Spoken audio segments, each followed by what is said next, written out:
sobra na yan. Yun na hindi ko matake. Di ba? Parang pinapalabas mo pa na korap ako. Ay, yan na. Mag-aaway na tayo dyan.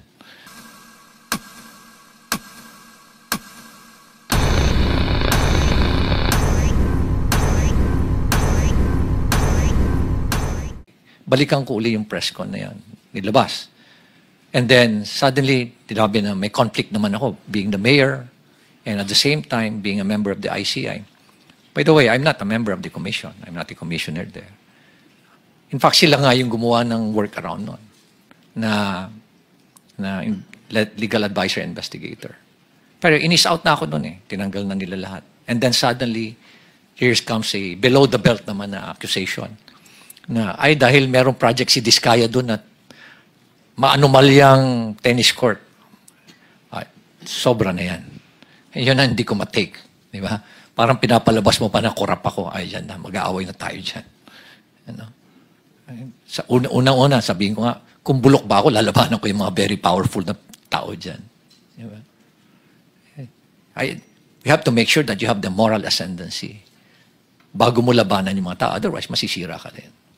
So nonetheless, I think I struck a nerve. No? I don't like to, expound further. Basta I believe I struck a nerve or several nerves na they panic at kaya ganun ngayon nangyari. So I would like to end yung aking experience niyan sa ICI. But one thing that I can say is that there's no transparency. There's no transparency whatsoever. Nakita namin yan ni Secretary Vince. Tinago lahat. No? And they are just so comfortable doing it. They're not afraid. Imagine, hindi man lang nila naisip na paano ang taong bayan. Nakaka-insulto pa.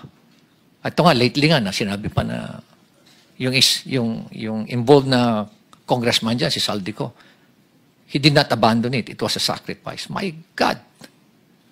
Nagdakaw ka ng bayan, kasi sasabihin mo, it was a sacrifice on your part. And it's not an abandonment. Ganyan na ba kababa yung standard natin sa Kongreso? Mr. Chair?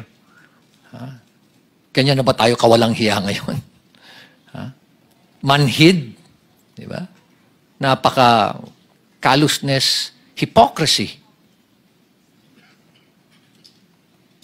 At nakaka-insulto sa mentalidad natin Pilipino.